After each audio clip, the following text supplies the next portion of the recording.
Vida Longa CBN.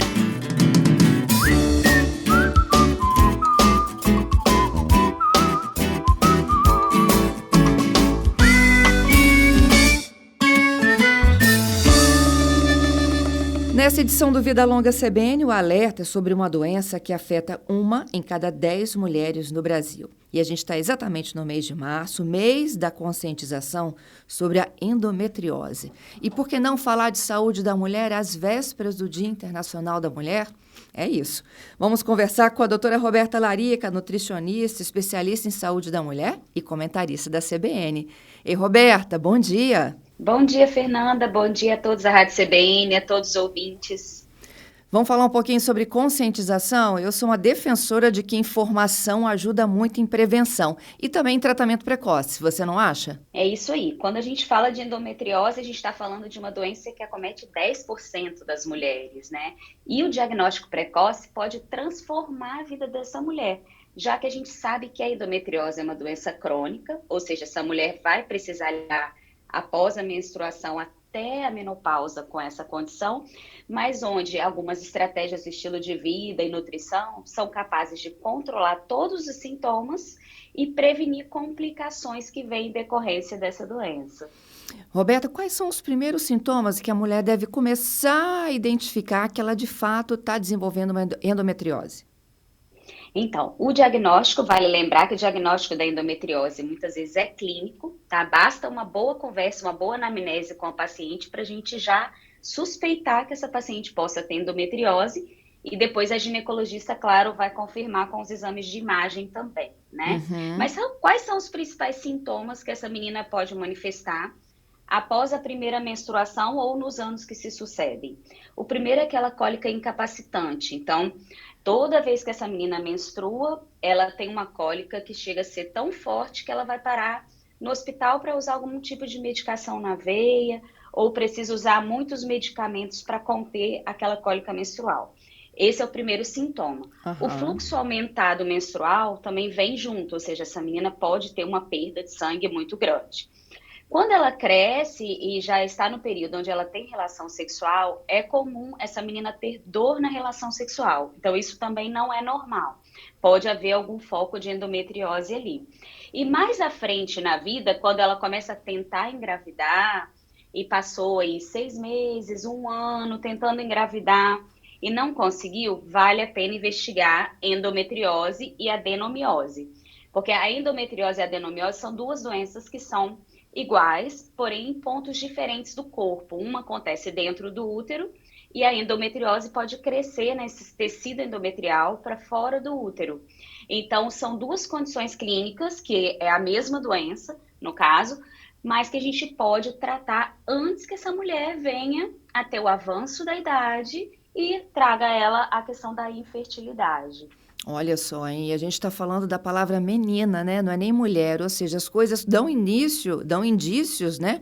De que essa doença está sendo desenvolvida aí no corpo da pessoa ainda na fase da adolescência, nas menstruações. Isso aí. E é muito comum uma menina que desenvolve endometriose, né, após a menstruação, ela conversar com a mãe e a mãe comentar: eu tive dificuldade para engravidar, ou eu também tinha essas cólicas fortes. Ou eu tenho endometriose, então é muito provável que a minha filha possa desenvolver endometriose. E aí, quando a gente pensa, Fernanda, em diagnóstico precoce, eu acho que também é importante a gente lembrar, assim, o que é que pode aumentar as chances dessa menina desenvolver endometriose, né? Além do fator genético, é o ambiente ao qual a gente está inserido hoje. Porque o estilo de vida hoje, né, das nossas adolescentes, das mulheres em geral, hoje a gente tem uma alimentação como um pilar aí chave, né? A alimentação hoje é mais inflamatória, mais industrializada, mais processada. Falta verdura no prato dessas adolescentes, falta fruta. A gente tem muito contato, assim, muito cedo com contaminantes ambientais, como cosméticos, maquiagem, desodorante com alumínio, plástico em tudo que a gente vai, né, consumir, garrafinha de água, um potinho que você carrega a sua comida, um filme plástico na cozinha. E essas condições, né, esses contaminantes ambientais e esse estilo de vida nessa alimentação pró-inflamatória favorece o desenvolvimento da endometriose. Então, antigamente se achava que a endometriose vinha apenas pela questão menstrual, que seria a menstruação retrógrada, que é como se o sangue voltasse para dentro do útero, né? O sangue, quando a mulher menstrua, não deveria voltar ali para a região uterina. Mas não, hoje já se sabe que tem a ver também, e principalmente, com o nosso estilo de vida, e com o estilo de vida das nossas meninas, né? Das nossas crianças. Excelente, Roberto. E a partir dessas informações, o que a gente precisa de fazer nessa rotina? Quais são os ajustes necessários? Então, primeiro de tudo, a alimentação da família precisa mudar, né? Quando a Uhum. gente fala da alimentação de uma menina, né, de uma criança que vai menstruar ainda, é importante que os pais tenham esse hábito alimentar. Então, tirar pacotinhos processados, industrializados, trocar o que você puder de produtos de plástico por produtos de vidro e evitar o contato do filme plástico com o alimento. Usar as garrafinhas de água, aquelas térmicas, de inox, sabe? De vidro para levar para a escola. Então, essa adolescente evitar transportar plástico. Evitar o contato com cosmético. Então, criança não tem que usar maquiagem, né? Bem pontualmente, aquela coisa de brincar de maquiar não é interessante, porque essas substâncias vão cair na corrente sanguínea dessa criança. Uhum. E ter uma alimentação colorida, variada, sabe, com frutas, verduras, com comida de verdade mesmo, né? Como a gente sempre fala na Rádio CBN sobre a importância do estilo de vida e da alimentação realmente na nossa saúde como um todo. Na endometriose não seria diferente. E principalmente pensar que se você é mulher ou tem uma filha que relata que todo mês ela tem uma cólica que é incapacitante, ou seja, mãe, eu não quero ir para a escola, ou é uma mulher, eu não consigo ir trabalhar, eu não consigo exercer as minhas funções.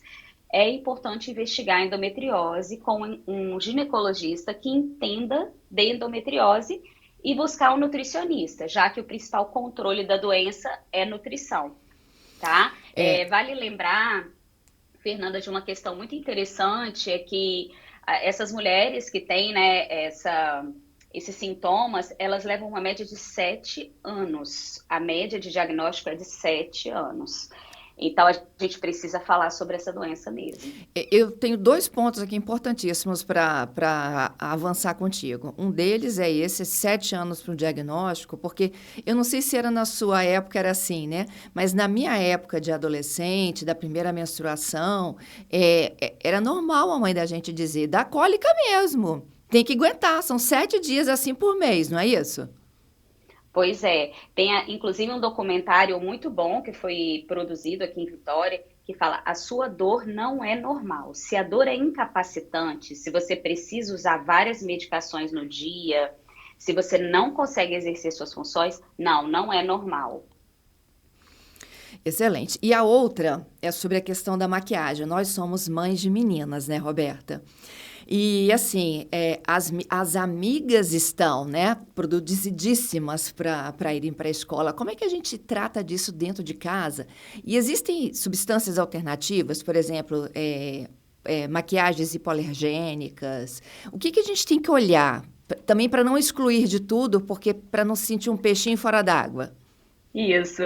Pois é, Fernando, o mais bacana é que assim, a indústria de cosmético viu nisso o nicho para se trabalhar e se desenvolver vários produtos. Então, hoje a gente já encontra no mercado todos os cosméticos com opções naturais. Então, a gente tem desodorantes sem alumínio, sem parabeno, sem petrolato, que essas são as principais substâncias que a gente vai evitar nos rótulos, tá? Então, alumínio, petrolato, parabeno e fitalatos. Essas são as principais substâncias que não podem conter. Mas a gente vê que esses cosméticos limpos, eles têm inclusive assim uma divulgação bem legal, um marketing bem legal. Então a gente encontra com facilidade nos sites de cosméticos veganos, naturais, tem batom, esmalte, hidratante, shampoo, condicionador, repelente, filtro solar, sabe? A gente tem várias alternativas no mercado, não são produtos caríssimos, inclusive eles têm um preço melhor do que os produtos que têm muita química.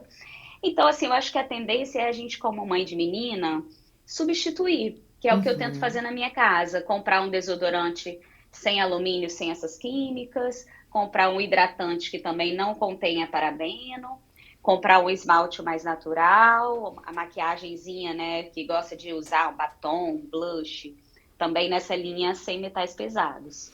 Muito bom. Roberta, aí, sobre alimentação, existe algum alimento que é muito favorável ao desenvolvimento, ao aumento da dor, da inflamação, e aquele que já faz o caminho contrário, que ele ajuda ao bem-estar dessa mulher e dessa menina? Sem dúvidas, a gente tem os alimentos que têm ação pró-inflamatória, porque é como se a endometriose fossem fibrosezinhas, são célulazinhas que liberam muitas substâncias pró-inflamatórias, por isso que ela gera dor, né? E a dor está muito relacionada à inflamação. Então, quanto mais açúcar eu como, farinha eu como, carne vermelha, industrializados, refrigerante, mais dor eu vou sentir, mais cólica eu vou ter todo mês, maior o ambiente inflamado para essa célula se proliferar e crescer cada vez mais esse foco de endometriose. Ao contrário, se eu busco uma alimentação sem esses pró-inflamatórios, com mais frutas, verduras, como eu citei, temperos como cúrcuma, orégano, chá de dente de leão, chia amarelo, que é um chá também bem anti-inflamatório. Então, uma alimentação mais limpa, com peixes, chia, linhaça, castanhas, isso vai o quê? Favorecer a capacidade anti-inflamatória do corpo, ou seja, de reduzir o processo inflamatório e melhorar a dor. E, Fernanda, vou te contar, como eu falei, eu atendo muitas pacientes com endometriose. Todos os dias eu atendo alguma mulher com endometriose. Em 40 dias de mudança alimentar, elas relatam uma melhora significativa de dor. Então, assim, é chocante a gente ver como o nosso hábito alimentar influencia na dor pélvica. Então, vale a pena fazer esse tipo de mudança. É como se a gente desinflamasse, Roberta?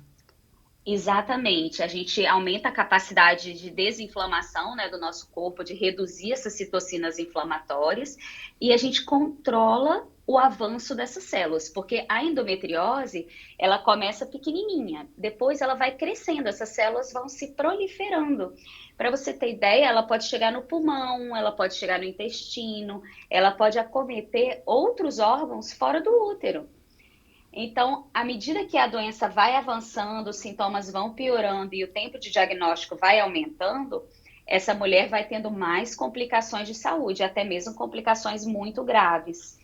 Muito bom. Roberta, e uma coisa que é muito legal, e a gente já teve a oportunidade de falar disso num outro episódio sobre endometriose, porque você é a prova viva disso, não é?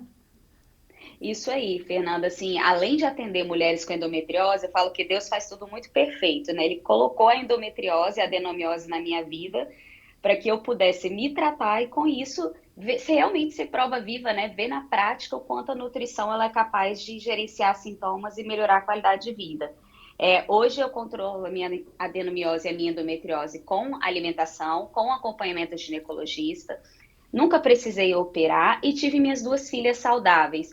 Então, é isso que assim eu gostaria de deixar para essas mulheres. A endometriose, ou ela controla a sua vida, ou você muda seu estilo de vida para controlar essa doença. É como a gente chegar para um diabético e falar, olha, você não pode comer doce, você não pode comer açúcar, e o seu diabetes vai estar controlado e você vai viver muito bem com ele. A endometriose é a mesma coisa, você tem uma doença inflamatória. Se você muda seu estilo de vida, sua alimentação, ela não vai incomodar a sua vida. Você vai conseguir viver bem, ter seus filhos, não ter dor, poder, né, executar suas funções bem, mas você precisa realmente tomar as rédeas disso. Muito bom. Para finalizar, a saúde do intestino, onde que essa saúde entra nessa nossa conversa? Pois é, Fernanda, é muito comum mulheres com endometriose falarem que tem algum tipo de estufamento abdominal. Acorda com uma barriga de um jeito, termina o dia com aquela barriga estufada. Tem até um nome para isso, a gente chama de endobelly, ou seja, né, a barriga da endometriose. Porque essas mulheres, elas tendem a ter desequilíbrios naquelas bactérias intestinais, boas e ruins, que a gente chama de disbiose. Então, é muito comum alguns alimentos, como trigo, leite, as crucíferas como brócolis, a couve-flor, os feijões, né, as leguminosas, gerarem gases, estufamento, fermentação. E quando a barriga dessa mulher está distendida, obviamente ela vai sentir mais dor e mais desconforto. Então, existe uma questão intestinal muito importante que a gente precisa trabalhar na alimentação, isso com o nutricionista, claro, para que essa mulher possa viver bem, ter um intestino saudável e não ter esse tipo de desconforto no dia a dia. É isso, gente. Olha, eu queria agradecer a Roberta Larica nesta manhã de sábado aqui conosco, e a gente já deixa um convite. Roberta, a partir da próxima semana, estará conosco todas as segundas-feiras, às 10h30 da manhã, para a gente falar sobre saúde com nutrição, não é mesmo, Roberta? Isso mesmo, Fernanda, essa é a novidade, né, para os nossos ouvintes. Fico muito feliz em começar mais um ciclo na CBN, agora falando um pouco mais sobre saúde, sobre questões que envolvem a saúde da mulher e do homem e como a nutrição pode contribuir muito, né, para os benefícios para a prevenção de doenças e no tratamento de sintomas que afetam o nosso dia a dia. Excelente. A gente já te espera ao vivo na próxima segunda-feira, 10h30 da manhã. Um convite para os nossos ouvintes, que já podem, inclusive, sugerir temas para o quadro, pelo 992994297. Até então segunda, Roberta. Tudo de bom para vocês, hein? Até segunda, Fernanda. Obrigada pela oportunidade de falar de endometriose. Um abraço a todos os ouvintes. Dizer que eu estou à disposição também no meu Instagram, doutora Roberta Larica. Caso tenham alguma dúvida, queiram participar, a gente está falando de endometriose esse mês lá no Instagram. Muito bom. Roberta Larica é nutricionista e especialista em saúde da mulher e reforçando todas as segundas-feiras, 10h30 da manhã, conosco aqui no CBN Vitória. Até lá, hein?